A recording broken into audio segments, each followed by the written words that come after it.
My name is Zara Vandenberg. I'm 31 years old. And 3 days ago my mother stood in the middle of our family kitchen in Wilmington, North Carolina, looked me dead in the eye and told me to get out of her house before morning. Not because I did something criminal. Not because I screamed or broke something or caused a scene. But as my sister Roxanne cried. That was it. That was the entire reason. Roxanne sat down at that kitchen table, let the tears roll, and my mother made her decision in under 60 seconds. I packed a bag. I walked out. And I did not say a single word on my way through that door. 3 days later my mother was sitting in my apartment parking lot in her car at 7 in the morning, calling my phone over and over. My father had driven 40 minutes across town to show up at my workplace. And Roxanne, the same sister whose tears got me removed from my own family home, had sent me 11 text messages in a row, each one longer and more desperate than the last. 3 days. That's all it took for everything they thought they controlled to start falling apart at the seams. Before I take you all the way back to that night, I want to say something to anyone watching this right now who has ever been the dependable one, the stable one, the one your family leans on until they don't need you and then blames when something goes wrong. If that's you, stay with me because this story is for you. And if you're new here, please subscribe and drop a comment telling me where you're watching from. I read every single one.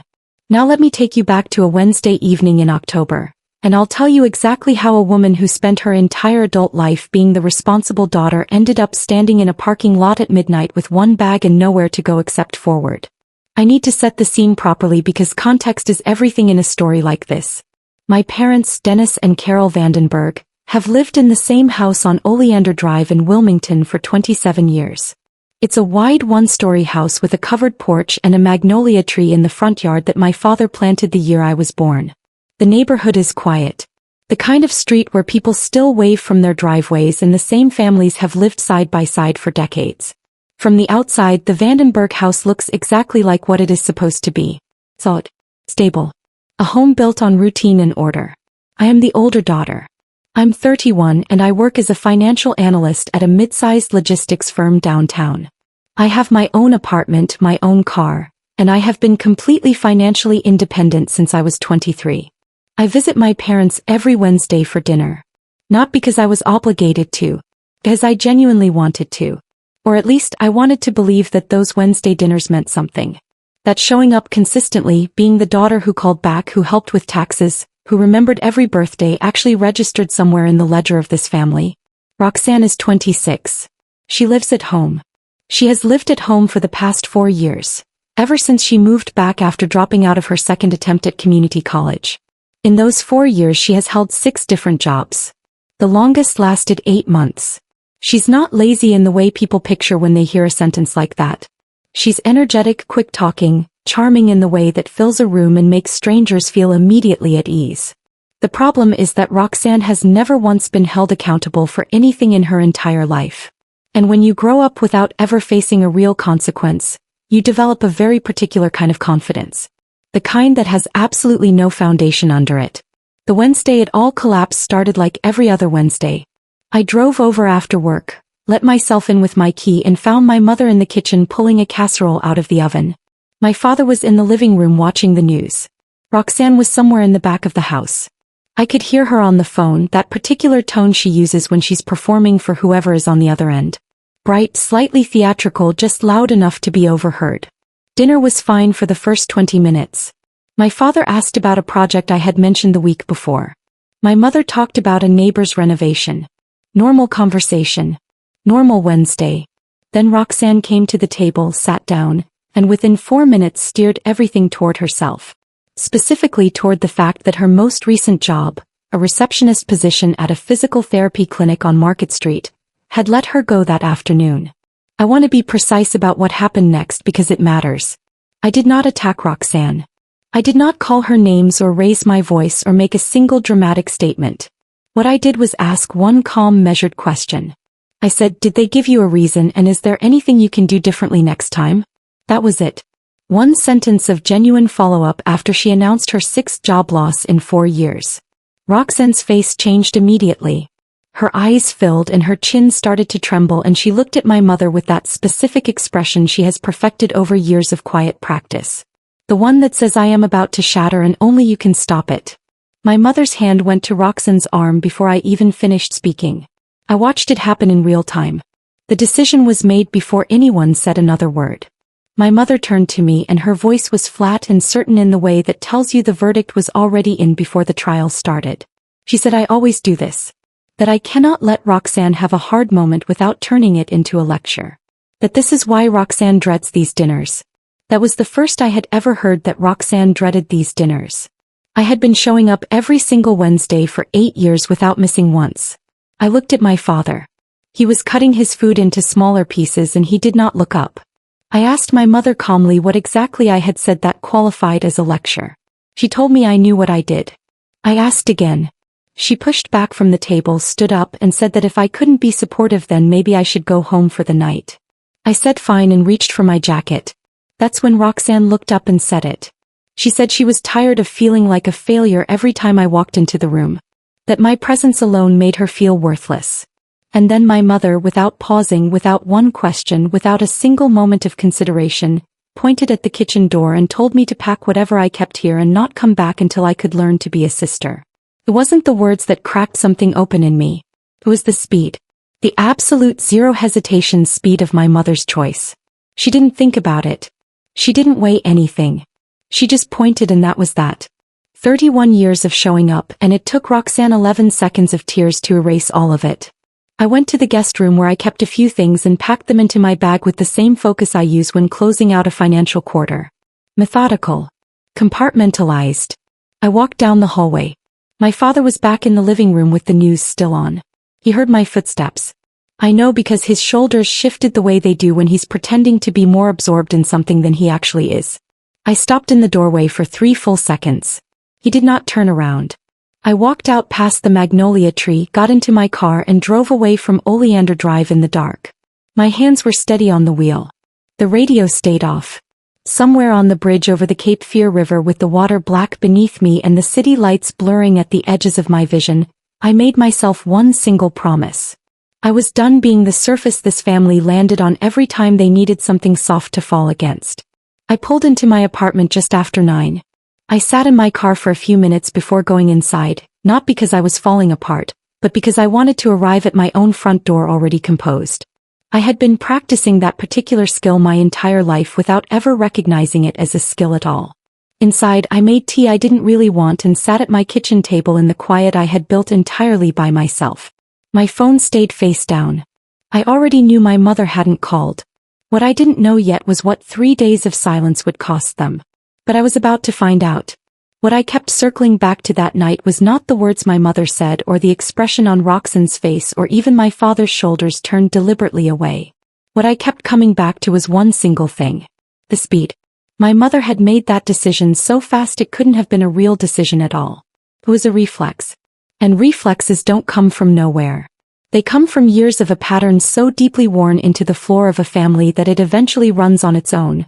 Without anyone needing to think about it, without anyone needing to choose it, because choosing stopped being necessary a long time ago.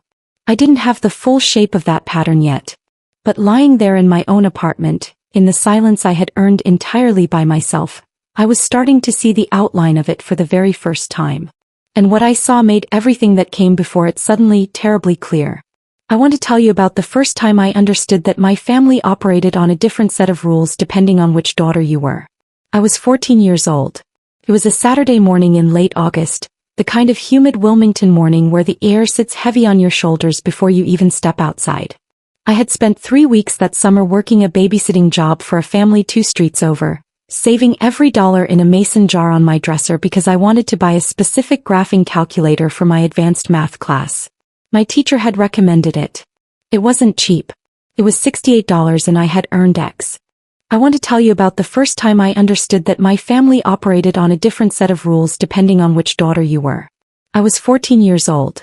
It was a Saturday morning in late August, the kind of humid Wilmington morning where the air sits heavy on your shoulders before you even step outside.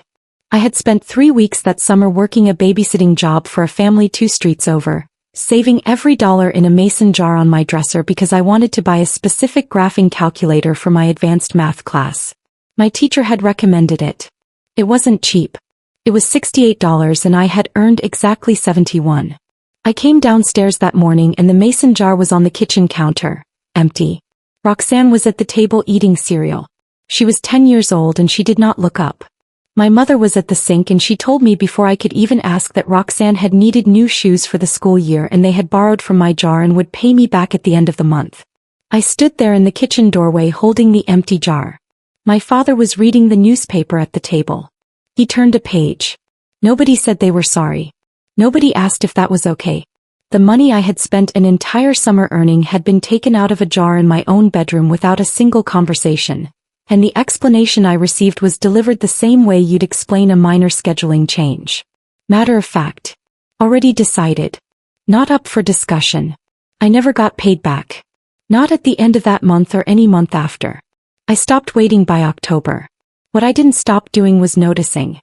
That was the year I started cataloging things quietly in the back of my mind, not out of bitterness, I want to be clear about that, but out of necessity. When the rules in your house shift depending on who is standing in the room, you learn very quickly to pay attention. You learn to track things. You learn to keep your own record because nobody else is keeping one for you. By the time I was 17, I had a full picture of how the Vandenberg household actually functioned underneath the surface of its normal-looking exterior. My mother, Carol, was the kind of woman who ran a tight ship. She kept the house immaculate, managed the finances, organized every holiday, and maintained a social calendar that would exhaust most people. She was efficient, capable, and deeply invested in the image of her family as something whole and harmonious. What she could not tolerate at a level that went beyond preference into something more like physical aversion was disorder. Not physical disorder. Emotional disorder. Conflict. Anything that threatened the surface. Roxanne, by some design none of us consciously chose, had become the emotional center of our household. Not because she was the most loved, at least I don't believe that, but because she was the loudest signal. When Roxanne was upset, the atmosphere of the entire house changed. My mother reorganized around it instinctively the way you'd reorganize a room around a leak in the ceiling. Not because you love the leak. Because ignoring it costs more than accommodating it. And I, by contrast, had made myself easy. I didn't leak. I didn't signal. I managed my own weather and kept it off the family forecast entirely, and over years and years that became the expectation. Zara handles it. Zara's fine. Zara doesn't need anything. Here is what nobody ever said out loud but what the entire architecture of our family was quietly built on. Needing things was Roxanne's job. Providing things was mine. Not financially, at least not then, but emotionally, logistically, practically. I was the one who helped my mother address Christmas cards when she fell behind. I was the one who drove my father to his eye appointment when his license was temporarily suspended. I was the one who researched and printed out the paperwork when my parents refinanced the house and my father said the whole process made his head swim. I did all of this without being asked most of the time, and without acknowledgement almost all of the time because somewhere along the way I had absorbed a belief so deep it didn't feel like a belief anymore. It felt like a fact. The belief was this. I had to earn my place here. Roxanne was given hers. Now let me tell you about my mother specifically because understanding Carol Vandenberg is the only way any of the rest of this makes sense. My mother grew up in a small town outside of Fayetteville in a family that valued appearances above almost everything else. Her own mother was a woman who kept score, who measured love and performance, and who made it very clear that the children who caused the least disruption received the most warmth. My mother had an older brother, Uncle Terence, who was loud and difficult and took up enormous amounts of emotional space in their household. My mother learned early that the path to stability was to be the opposite of whatever Terence was. She became contained. She became competent. She became the one who didn't need anything. And it worked. It kept her safe. And without ever examining it, she brought that same system into her own home and assigned the roles to her own daughters without realizing she was doing it at all. I'm not telling you this to excuse what she did. I'm telling you this because one of the most disorienting things about finally seeing your family clearly is realizing that the people who hurt you often learned how to hurt you from someone who hurt them first. It doesn't make it right.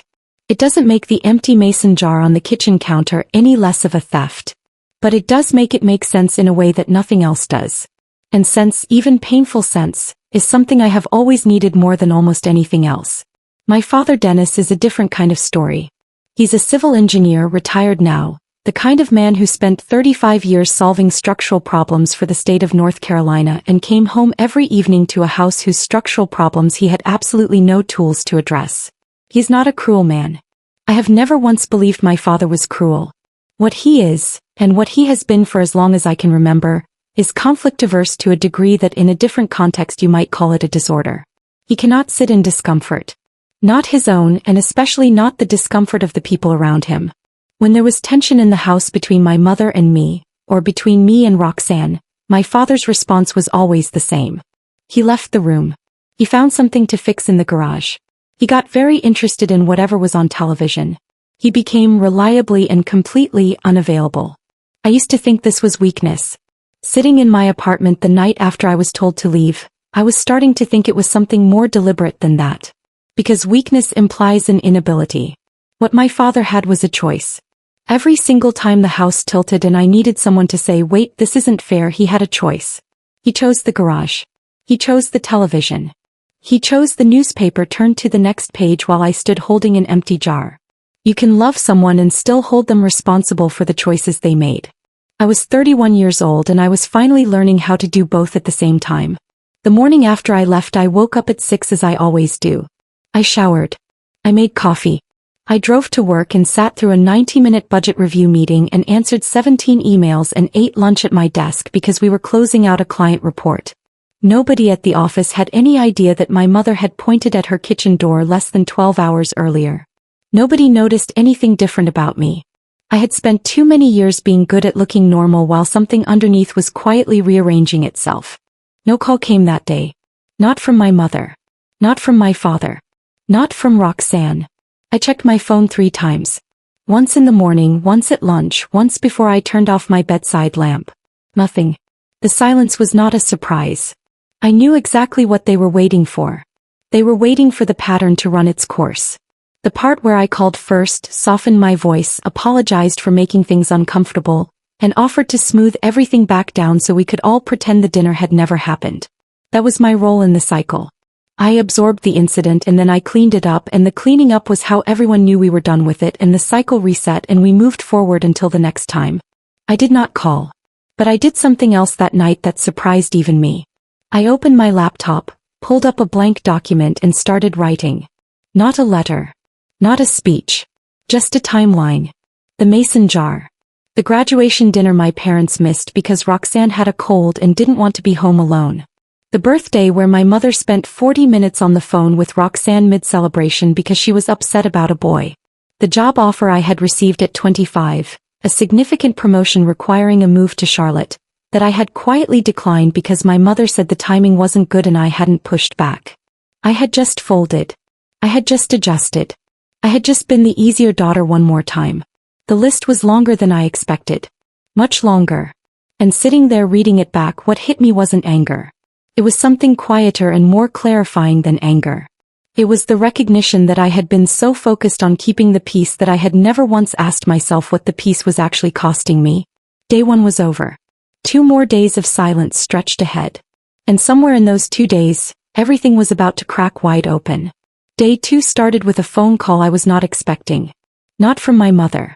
Not from my father. From my cousin Bridget.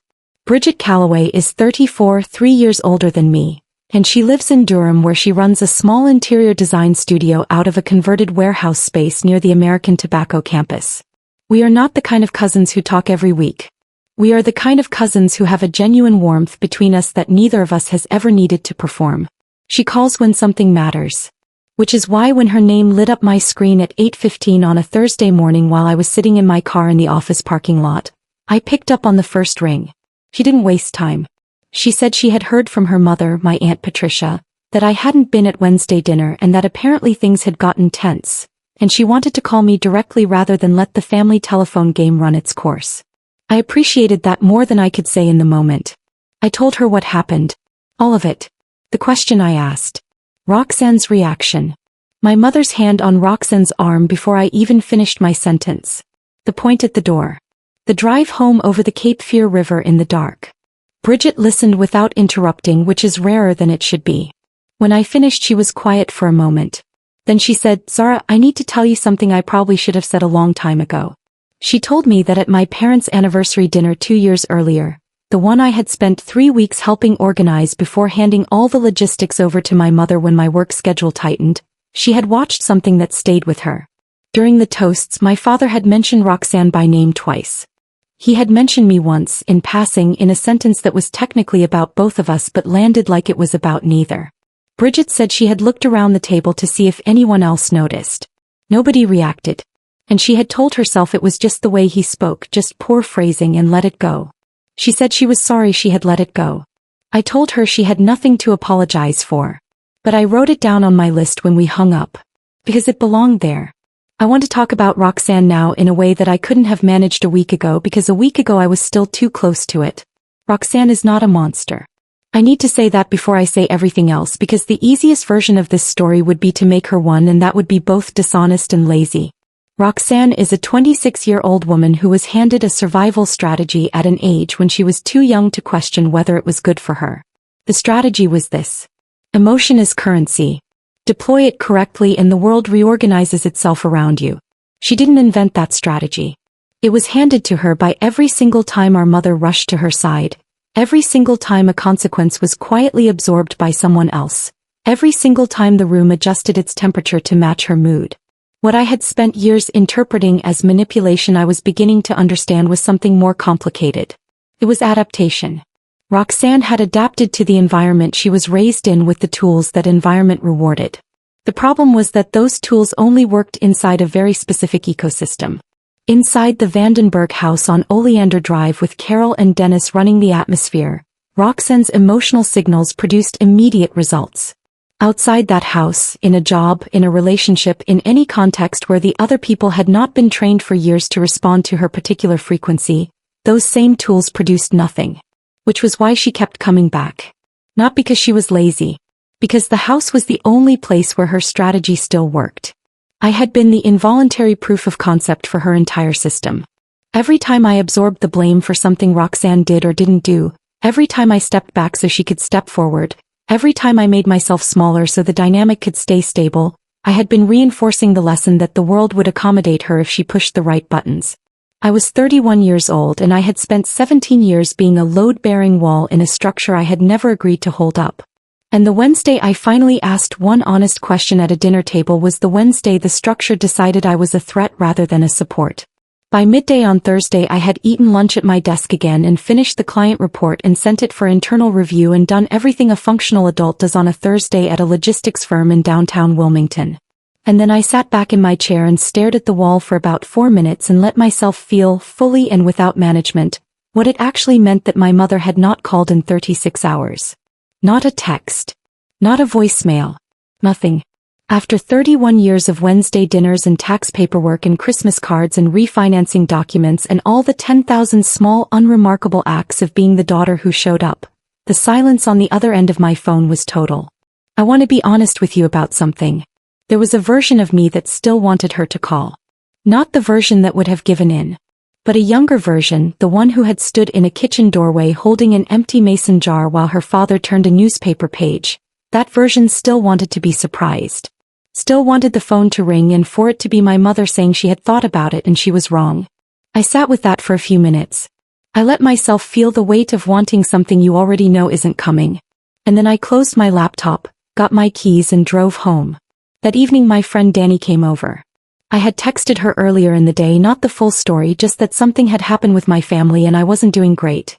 And Danny being Danny showed up at 6:30 with Thai food and the specific quality of presence that some people have where they don't try to fix anything, they just make the room feel less empty. We ate at my kitchen table and I told her everything from the beginning and she listened the way Bridget had listened, without redirecting it back to herself, without offering premature solutions, without telling me I needed to be the bigger person. When I finished she looked at me for a long moment and said, "You know what I keep thinking about? That promotion you turned down. The one in Charlotte." I nodded. She said, "You turned down the thing you actually wanted because it was inconvenient for people who wouldn't even take a phone call right now to see if you're okay." I didn't have anything to say to that. He was right. And the fact that she was right landed somewhere in my chest with a weight I wasn't entirely prepared for. Because it wasn't just the promotion. It was a pattern of quietly setting down the things I wanted in order to keep a peace that was never actually peaceful. It was just managed. It was just suppressed. And management and suppression are not the same thing as peace, no matter how long you keep them up. Danny left around 9. I washed the dishes, wiped down the counter and stood at my kitchen window looking out at the parking lot for a while. The rosemary plant on the sill smelled sharp and clean. I thought about my timeline document, now 14 entries long. I thought about Bridget's phone call. I thought about the anniversary dinner and my father saying my name once in passing. And then I thought about something my mother had said to me years ago, when I was maybe 19 and had mentioned to her that I sometimes felt overlooked in the family. She had looked at me with what I can only describe as genuine puzzlement and said, "Zara, you've never needed anything from us. You've always been fine." She said it like it was a compliment. That sentence had lived in the back of my mind for 12 years. I had turned it over 100 times. And standing at my kitchen window on the second night of silence, I finally understood what it had actually meant. She wasn't describing me. She was describing what she needed me to be. And somewhere between being 14 and being 31 I had become it so thoroughly that even I had started to believe it was simply who I was. The girl who was always fine. The daughter who didn't need anything. The woman who could be handed an empty jar and accept the explanation without argument. I was not fine. I had not been fine for a long time. I had been performing fine, which is a completely different thing, and the performance had been so consistent and so practiced that it had fooled everyone in my life including myself. I went to bed at 10:30. I set my phone on the nightstand without checking it one more time. If they were going to call, they would call. If they weren't, the checking wouldn't change that. I turned off the lamp. The room was dark and quiet and entirely mine. Outside, somewhere down the block, a car door closed and footsteps crossed pavement and the neighborhood settled back into its nighttime silence. Day 2 was over. I had not called. I had not bent. And something that had been rigid and defended inside me for a very long time was beginning, very quietly, to soften. Not toward them. Toward myself. Day 3 was coming. And day 3 was the day that changed everything. Day 3 began at 6 in the morning the same way the previous 2 had. Alarm, shower, coffee. The same routine I had kept for years because routine was the thing that held shape when everything around it was dissolving. I was standing at my kitchen counter in yesterday's hoodie waiting for the coffee to finish when my phone lit up on the counter beside me. Not a call. A text. From Roxanne. It was long. I could see that without opening it, the preview line cutting off mid-sentence with that small ellipsis that means there is significantly more where that came from. I poured my coffee first. I sat down. Then I opened it. She had written 4 paragraphs. The first one told me she knew I was probably angry and that she understood why. The second one explained that things at home had been really hard lately and that she had been struggling more than anyone knew and that the dinner had come at the worst possible time for her personally. The third paragraph told me that she missed me and that she hated when things were like this between us and that she wanted us to be close the way sisters were supposed to be close. The fourth paragraph asked me if we could please just move past this because Mom and Dad were really stressed and the tension was affecting everyone in the house and it wasn't fair to put them through that. I read it twice. I set my phone face down on the table and drank half my coffee before picking it back up to read it a third time. Not because I was confused about what it said. Because I wanted to be absolutely precise about what it did not say. 4 paragraphs. 200 and something words. Not one sentence acknowledging that she had told my mother my presence made her feel worthless. Not one word about the fact that her tears had been the direct instrument of me being pointed at a door and told to leave. The closest she came to accountability was the line about things being hard for her personally, which reframed the entire event as something that had happened to Roxanne rather than something Roxanne had participated in causing. This was the architecture of every apology she had ever offered me. The structure was always the same. Acknowledge that I had feelings. Explain her own context at length. Express a desire for closeness. Redirect the cost of resolution onto the impact it was having on other people. Never, under any circumstances, name the specific thing she had done and take direct ownership of it. It wasn't an apology. It was a request for me to act as though one had been given. I did not reply. I finished my coffee, rinsed the mug and went to get dressed for work. I was 20 minutes into my commute when my phone rang through the car speakers. My mother. I let it ring out. 30 seconds later it rang again. I let that one ring out too. A voicemail notification appeared. I did not listen to it. Not because I was being dramatic. Because I had learned something important in the previous 48 hours about the difference between avoidance and discernment. Avoidance is when you don't listen because you can't handle what you might hear. Discernment is when you don't listen because you already know the content won't contain what you actually need. and spending emotional energy on it will cost you more than it returns. This was discernment. I had things to do. I had a job to perform and a mind that needed to stay clear. The voicemail sat on my phone all morning. I listened to it at lunch, parked in the lot outside a sandwich place 2 blocks from the office. My mother's voice was measured. Not warm, not cold. The particular register she uses when she has decided in advance exactly what she wants to say and has probably rehearsed it at least once. She said she knew the other night had been difficult. She said she wanted me to know that she loved me and that she hoped I knew that. She said that Roxanne was really struggling right now and needed family support and that it would mean a lot if I could find a way to come home this weekend and sit down together. She said she believed we could work through this if everyone was willing to come to the table with an open heart. I sat in my parked car and listened to it a second time. Open heart. Come to the table. She had still not said she was wrong. She had still not said she should not have pointed at that door. She had said she loved me, which I did not doubt, and she had said Roxanne was struggling, which was probably true in the way Roxanne was always struggling, and she had issued an invitation that was framed as an olive branch but was structurally identical to every previous request for me to be the one who adjusted. Come home. Come back to the table. Come back to the role. Nobody was asking what it had cost me to leave it. Nobody was asking what it would cost me to return. I deleted the voicemail. Not in anger. With the same deliberate calm I had been moving through all 3 days with. I had been waiting for something specific in these calls and these texts and I had not found it yet. What I was waiting for was simple. Not a performance of reconciliation. Not a logistical invitation. An acknowledgement. Someone in that house looking directly at what had happened and calling it by its actual name. I got back to the office. I had a 3:30 meeting with 2 of our senior analysts about a discrepancy in a vendor invoice that I had flagged the previous week. I sat in that meeting and I was completely present for it and I resolved the discrepancy and documented the resolution and sent a follow-up summary to the relevant parties. That is the thing about being the person who never falls apart. You become extremely good at doing the work regardless of what is happening underneath. It was 5:15 when I got back to my desk to grab my bag and my jacket. My phone was face up. I had a missed call from a number I didn't immediately recognize. I looked at it for a moment, then matched it to a contact I hadn't accessed in almost 2 years. My Aunt Nora. Zara Vandenberg is my father's younger sister.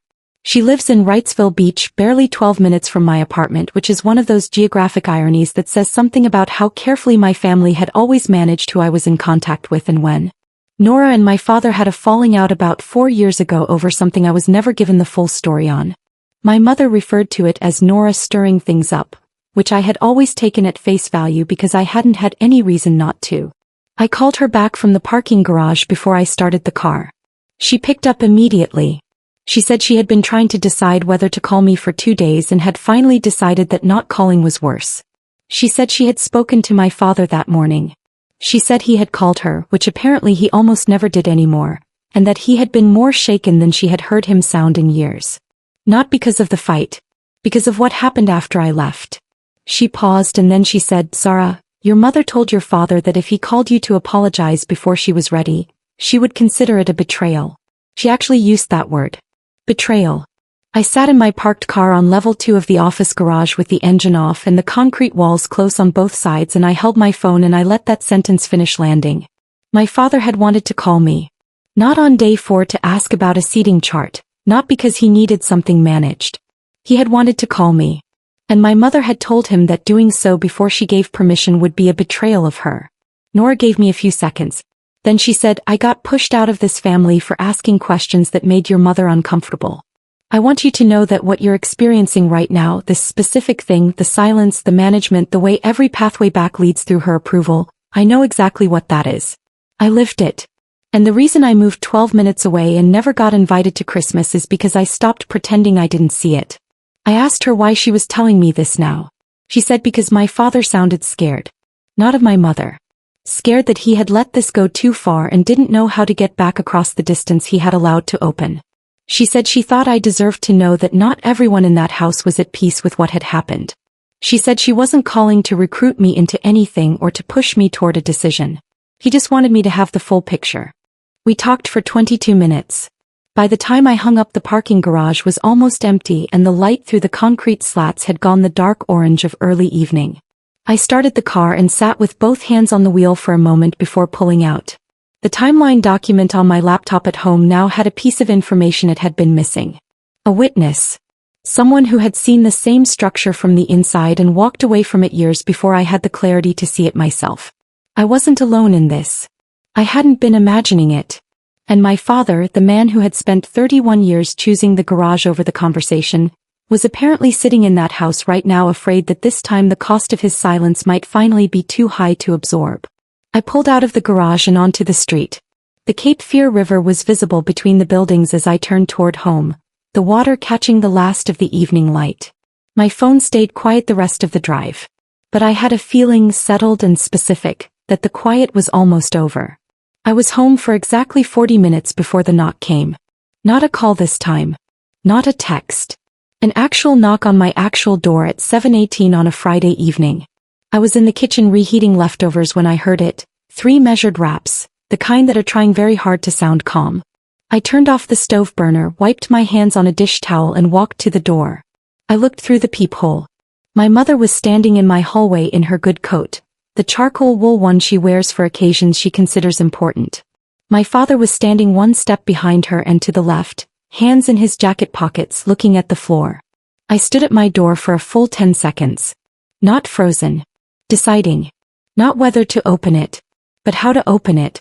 There is a difference between opening a door because someone knocked and opening a door because you have chosen to. I chose. I turned the handle. My mother's face when she saw me was not the face I had expected. I had prepared myself for the managed expression, the careful composure she deploys when she has rehearsed an interaction in advance. What I saw instead was something rawer than that. She looked tired. Not physically tired, though that was there too. The kind of tired that comes from 3 days of holding a position you are starting to suspect you cannot defend.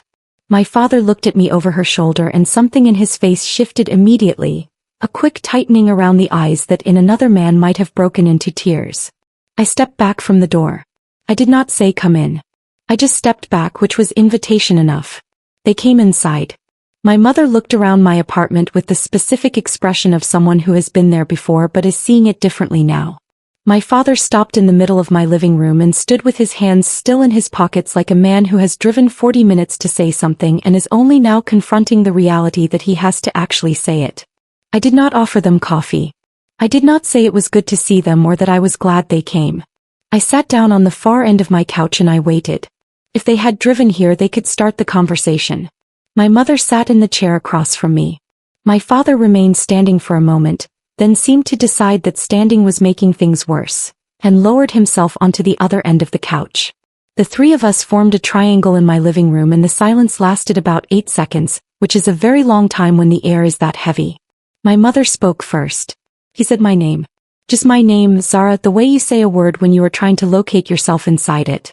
Then she said she had spent 3 days telling herself she had made the right call and that by the 3rd day she had run out of ways to convince herself that was true. She said she had not asked me what happened. She said she had made a decision based entirely on what she saw in front of her, which was Roxanne in distress, and that she had not stopped to ask whether the distress was proportionate to what had actually occurred, or whether the story she was reacting to was the whole story. She said she should have asked. She said she knew that. He said she was sorry. I want to be honest about what happened in me when she said that. It was not relief. It was not the collapse of 3 days of held tension into something warm and resolved. It was more careful than that, more precise. It was the recognition of a real thing being said, maybe for the first time. Not a performance of apology. Not the language of apology wrapped around a request for things to go back to normal. She had named a specific failure. She had owned a specific choice. And something in me registered that as different from every previous version of this conversation, even as another part of me stayed very still and very watchful. Because one honest moment does not rewrite a 17-year pattern, and I was not going to let the relief of being acknowledged carry me somewhere I hadn't decided to go yet. I looked at my father. He was looking at the rug. I said his name. He looked up. I asked him directly what he wanted to say because I knew if I didn't ask he would let my mother's apology stand in for his own and drive home having said nothing, and I was not going to let that happen.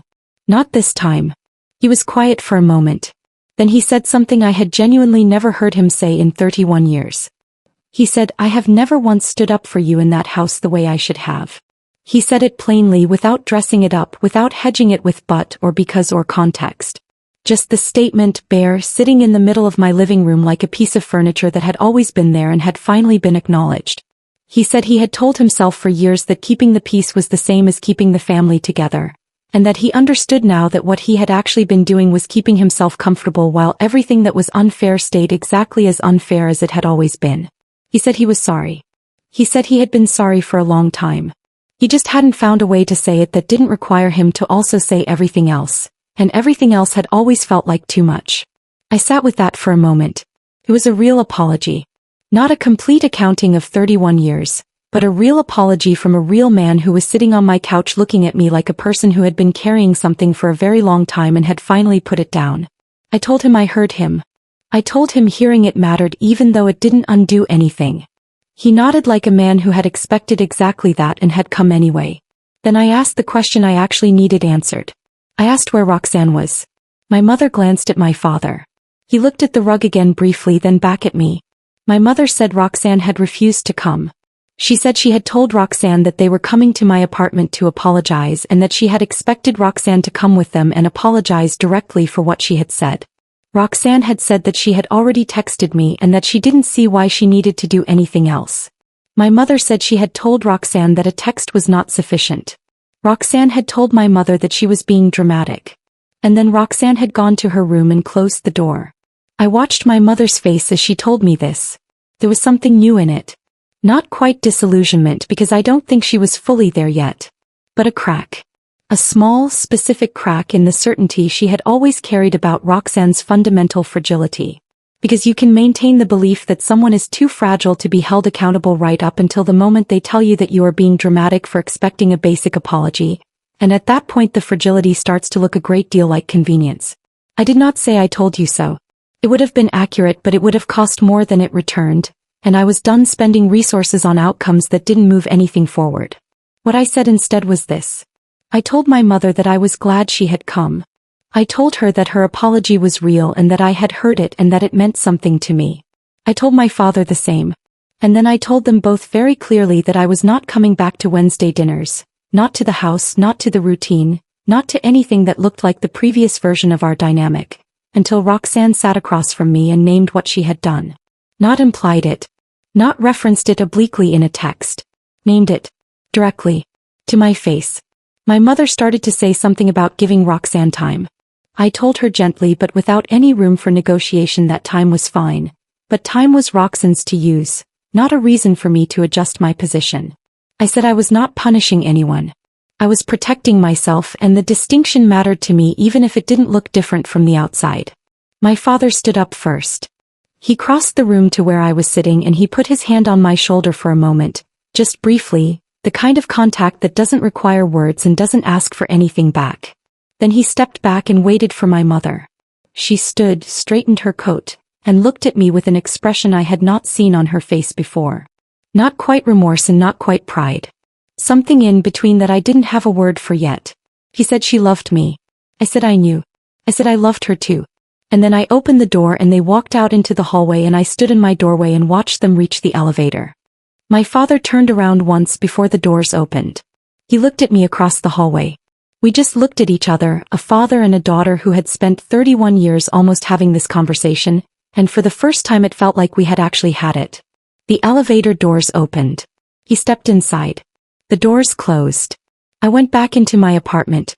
The leftovers were cold on the stove. I added one more entry to the timeline. Tonight. My parents came. They apologized. My father told the truth. Roxanne stayed home. I held my position. I closed the laptop.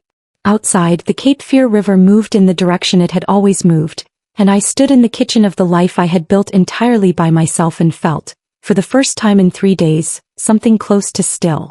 The week after my parents left my apartment was the quietest week I had experienced in years. Not empty quiet. Settled quiet. The kind that comes after something has been said that needed saying and the air has finally had a chance to clear. I went to work. I met Danny for the brunch we had planned. I called Bridget on Tuesday evening and told her what had happened and she listened and said she was proud of me, which was a word I was not expecting and which landed somewhere I didn't entirely know how to receive. I was not used to people in my family's orbit being proud of me for standing still instead of moving to make things easier for everyone else. My father called on Wednesday morning. Not in the evening, not after deliberating.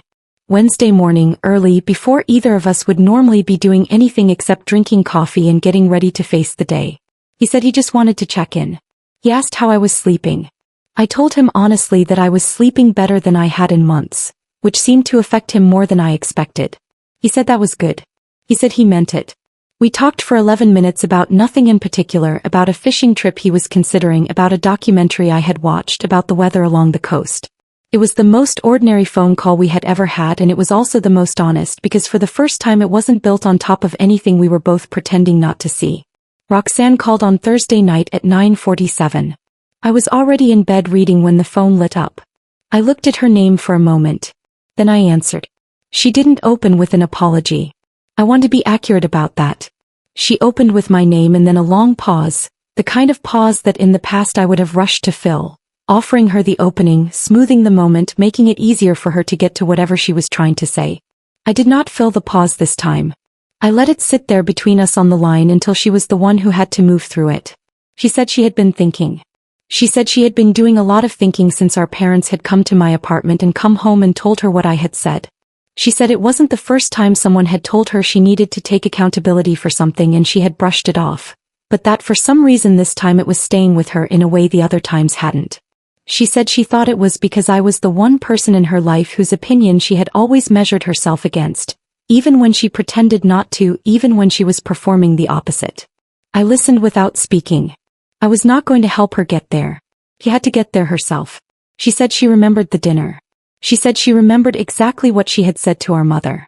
She said she knew that what she had said had been the direct reason I was asked to leave, and that she had known it in the moment and had not stopped it, and that she had been telling herself since then that she hadn't meant it to go that far, but that telling herself that was not the same as it being true, because she had known in the moment that our mother would react the way she did, and she had said it anyway.